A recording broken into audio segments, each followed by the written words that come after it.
हर खबर पर आपकी नज़र बेताब समाचार। दोस्तों नमस्कार, आदाब, सत श्री अकाल, अस्सलाम वालेकुम। मैं हूं S.A. बेताब और आप देख रहे हैं बेताब समाचार एक्सप्रेस। आज हमारे साथ मौजूद हैं मुस्तफाबाद विधानसभा क्षेत्र से कांग्रेस पार्टी के प्रत्याशी अली मेहदी साहब। अली मेहदी साहब, बेताब समाचार में आपका स्वागत है। थैंक यू, नमस्कार सर, आपको पार्टी ने दूसरी बार प्रत्याशी बनाया है, तो क्षेत्रवासियों को क्या संदेश देना चाहेंगे? देखिए, मेरी प्राथमिकता है कि क्षेत्र के अंदर विकास हो और भाईचारा बना रहे, भाईचारा और आगे बढ़े, और उसी एंगल पे मैं आगे बढ़ना चाहता हूं। अपने क्षेत्रवासियों का आशीर्वाद और दुआएं लेना चाहता हूं, और अगर मुझे मौका मिला और मैं विधायक बन के सबके आशीर्वाद और दुआओं से अगर विधानसभा में पहुंचा, तो सबसे पहली प्राथमिकता मेरी वहाँ विकास कराने की रहेगी, मुस्तफाबाद को नई ऊंचाइयों पे ले जाने की रहेगी, और मुस्तफाबाद को दिल्ली की सबसे बेहतर विधानसभा बनाने की मेरी प्राथमिकता रहेगी। पिछले 5 साल से आम आदमी पार्टी के विधायक हैं वहाँ, उससे पहले भारतीय जनता पार्टी के जगदीश प्रधान थे। तो क्या इन 10 सालों में मुस्तफाबाद का विकास नहीं हुआ या कितना विकास हुआ, कैसे देखते हैं आप इसे?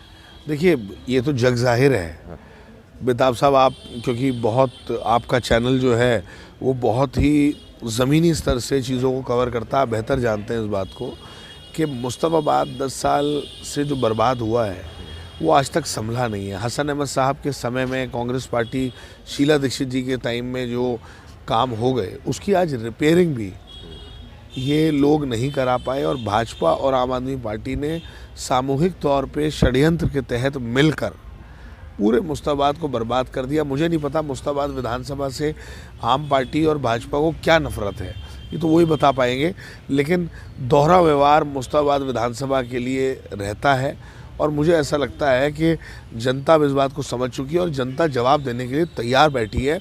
5 तारीख को, 5 फरवरी को बटन हाथ के सामने दबा के कांग्रेस पार्टी को दे के ये जनता बताएगी कि हम कांग्रेस पार्टी के साथ हैं और हम इन सबको नकारते हैं। बिजली, पानी, शिक्षा, स्वास्थ्य पे जो है केजरीवाल जी दावा कर रहे हैं, महिलाओं को यात्राएं फ्री, और अब 2100 का भी ऐलान कर दिया इन्होंने कि 2100 रुपये प्रत्येक महिला को मिलेंगे।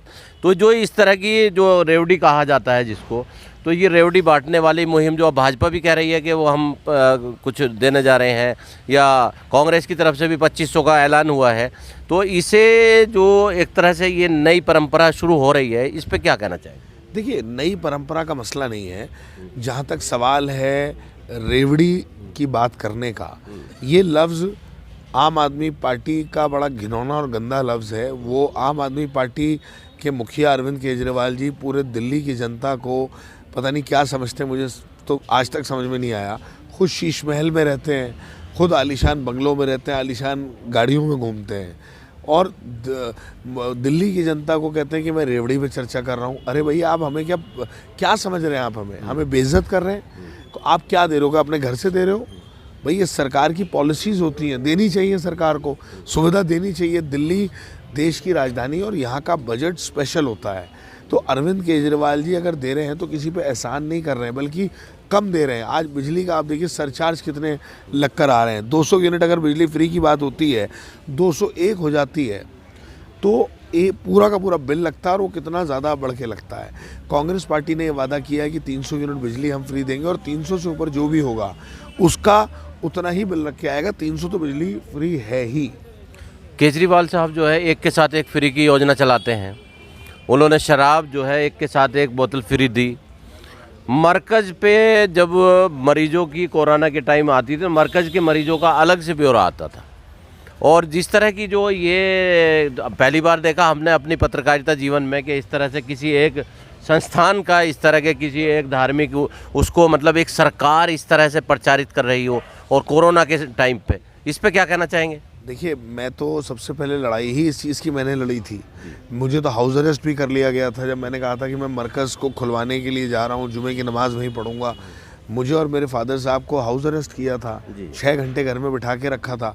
तो हम तो ये मुसलसल इस लड़ाई को लड़ रहे हैं, और हम जानते हैं कि अरविंद केजरीवाल जी संघ से आए हुए हैं, चड्डीधारी हैं, और उनको वो वही करते हैं जो उनको नागपुर से आदेश मिलता है। भाजपा की मदद करते हैं। भाजपा कभी नहीं चाहती कि कांग्रेस पार्टी मजबूत हो, तो अब वो कुछ जगहों पे खुद मजबूत होने का काम करती है, और जहाँ पर वो मजबूत नहीं हो सकती वहाँ अपने शैतानी चिंटुओं को भेजती है, आरएसएस के चिंटुओं को भेजती है, और कहीं ना कहीं भेजकर वो कांग्रेस पार्टी को नुकसान पहुंचाने की कोशिश करती है, जो हरियाणा में उन्होंने किया।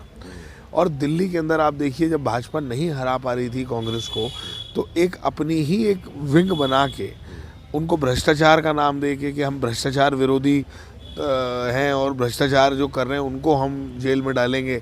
आज तक अरविंद केजरीवाल जी ने किसी कांग्रेसी को या जो हमारे मंत्री थे या जो भी थे कोई जेल में गए? उसके ऊपर केजरीवाल जी जेल में गए, उनके शराब मंत्री जेल में गए, उनके फाइनेंस मिनिस्टर जेल में गए, उनके राज्यसभा एमपी जेल में गए, और दर्जनों एमएलए जेल में गए। तो आप मुझे एक बात बताओ, एक तरफ आप बात कर रहे हो कि कांग्रेस पार्टी में जो उन्होंने एलिगेशंस लगाए थे, आज तक स्वर्गवासी शीला दीक्षित जी पे या किसी एक मंत्री पे कुछ साबित नहीं हुआ, लेकिन अरविंद केजरीवाल जी जेल होकर आ गए। इसका सवाल का जवाब क्या दें? अभी वो आरोपी हैं और उन पे आरोप लगाएंगे, आरोप है वो न्यायालय में विचाराधीन है। तो मेरा सवाल ये है कि मुस्तफाबाद की जनता के बीच जो कांग्रेस अपना पैगाम लेके जा रही है, क्या वोटर ये सारी जो आपने केजरीवाल साहब की बातें बताई, क्या इनका मतदाताओं पे असर हो रहा है? वोटर जो है कांग्रेस की तरफ तब्दील हो पाएगा? देखिए, मैं आपको बता दूं, 9 महीने से मैं अपनी मुस्तफाबाद न्याय यात्रा के माध्यम से गली गली में जाकर, घर घर में जाकर समस्याओं को उठा रहा हूँ, समस्याओं को उजागर कर रहा हूँ, और आम पार्टी का जो झूठ है, जो फरेब है, जो फेक मॉडल्स हैं, चाहे वो हेल्थ का मॉडल हो, एजुकेशन का मॉडल हो, डेवलपमेंट का मॉडल हो, उसको एक्सपोज करने का काम मैंने अपनी विधानसभा के अंदर किया है, और लोगों ने बड़ा सराहा है उस चीज़ को। 9 महीने से लगातार मैं बिना रुके, बिना मतलब कोई और कुछ किए बिना, सिर्फ क्षेत्र के समस्याओं को उठा रहा हूँ। 5 साल से ही काम कर रहा हूँ, लेकिन 9 महीने से तो मैं बहुत ज़्यादा सुबह दोपहर शाम समस्याएं उठा रहा हूँ। और हमने कई कंप्लेंट्स भी दी, एलजी साहब को भी दिया, भ्रष्टाचार के ऊपर भी दिया, बहुत सारी चीज़ें करी। आज हालात दिल्ली के बहुत बुरे हैं, और मुस्तफाबाद विधानसभा की अगर मैं बात करूं तो दिल्ली में सबसे बुरे हालात मुस्तफाबाद विधानसभा के हैं। तो मुस्तफाबाद विधानसभा को बर्बाद कर दिया इन लोगों ने। मुझे लगता है कि लोग कांग्रेस पार्टी की तरफ दोबारा देख रहे हैं, दोबारा कांग्रेस पार्टी को। जैसे कि स्वास्थ्य और शिक्षा पे कहते हैं कि हमने बहुत काम किया, बहुत स्कूल बनवाए, बहुत अस्पताल बनवाए और डिस्पेंसरियां बनवाई, मोहल्ला क्लिनिक। तो जैसे ये योजनाएं हैं, मुस्तफाबाद विधानसभा को कितना मतलब अस्पताल मिले, कितने स्कूल मिले, इस पर थोड़ी रोशनी डालिए आप। आज तक तो मिला नहीं। हसन अहमद साहब के टाइम में एक मिनी अस्पताल बनवाया था शिवयार तिराहे पे, उसको इन्होंने बर्बाद कर दिया, उसको मेंटेन भी नहीं कर पाए। शर्म आनी चाहिए। दिल्ली सरकार का वो अस्पताल है, उसको आप मेंटेन नहीं कर पाए, आज वो खंडर बना हुआ है। इससे ज़्यादा बदतमीज़ी, इससे ज़्यादा बेइज्जती की बात और कुछ हो नहीं सकती। स्कूल वहाँ बना नहीं, हाई कोर्ट के ऑर्डर के बाद स्कूल बना, जब हम लोगों ने एजिटेशन करा, और कुछ हमारे वकील भाई हैं जिन्होंने पिटिशन फाइल करी कोर्ट में, अदरवाइज़ तो बनता ही नहीं। तो कहीं ना कहीं ये दोहरा चरित्र, दोहरा व्यवहार जो है आम आदमी पार्टी का, ये सामने आ रहा है। अच्छा, मुस्तफाबाद विधानसभा क्षेत्र में जो सड़कों की हालत है और जो दूसरा गलियों की हालत है, और एक चीज़ और मैं सवाल में भूल गया था बीच में, कि जैसे कि एक फिल्म आई थी उड़ता पंजाब, तो आजकल एक हमने एक स्टोरी भी चलाई थी उड़ता मुस्तफाबाद, यानी कि मुस्तफाबाद नशे के चंगुल में फंस रहा है। इस पर क्या कहना चाहें? देखिए, मैं बहुत ज़्यादा कंसर्न हूँ उस बात से, क्योंकि मैं देखता हूँ, मैं खुद देखता हूँ गली मोहल्ले में जाते हुए छोटे छोटे बच्चे हैं, उन शक्ल से पता चल जाता है कि नशा करे हुए हैं। अब इस पे तो प्रशासन को मजबूती से आगे आना पड़ेगा, लेकिन फिर वही बात होती है ना, जब नेतृत्व, लीडरशिप कमज़ोर होती है तो प्रशासन से बात कौन करेगा। तो मुझे लगता है कि आज मुस्तफाबाद को एक मजबूत लीडर की ज़रूरत है, एक ऐसे लीडर की ज़रूरत है जो सिर्फ जो बच्चे जो नशा कर रहे हैं उन्हें मार पीट के या जेल भेज के कुछ नहीं होगा, उनकी काउंसलिंग प्रॉपर्ली होनी चाहिए।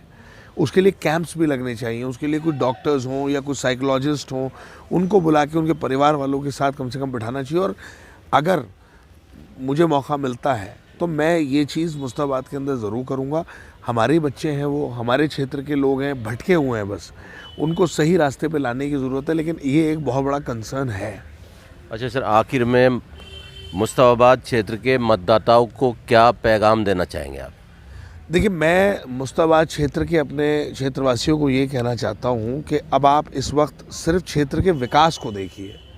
हसन अहमद साहब ने 6 साल में जो काम कर दिया वो 15 साल में कोई एमएलए नहीं कर सकता। आज हमारी सड़कें टूटी हुई हैं, हॉस्पिटल नहीं है, स्कूल नहीं है, महिलाओं के लिए जच्चा बच्चा केंद्र नहीं है, मटर्निटी हॉस्पिटल जो होता है, बहुत सारी समस्याएं हैं। नाला अगर लक्ष्मी नगर में पड़ सकता है तो मुस्ताबाद में क्यों नहीं पड़ सकता? लाजपत नगर में पड़ सकता है तो मुस्ताबाद में क्यों नहीं पड़ सकता? अवैध वसूली मुस्ताबाद विधानसभा के अंदर चरम सीमा पर है। लेंटर पर, समरसीवल पर पैसे लिए जा रहे हैं। तो मुझे लगता है कि मेरी प्राथमिकता रहेगी कि मैं इन अवैध वसूलियों को रोकूंगा। नाले पटवाने का हम काम करेंगे, उस पर जो क्षेत्र की जनता चाहती है वो काम होगा। सड़कें ज़बरदस्त बनाई जाएंगी और साउथ दिल्ली जैसा मुस्ताबाद बनाया जाएगा। और ये मेरा प्रण है कि मुस्ताबाद विधानसभा को मैं दिल्ली की नंबर 1 विधानसभा बनाऊंगा। तो देखिए दर्शकों, अली मेहदी साहब ये कह रहे हैं कि मैं, अगर जनता ने मुझे मौका दिया तो मैं मुस्तफ़ाबाद विधानसभा क्षेत्र को नंबर 1 मुस्तफ़ाबाद बनाऊंगा और नशा मुक्त विधानसभा के लोगों को करूंगा। आप देख रहे हैं बेताब समाचार एक्सप्रेस। Thank you.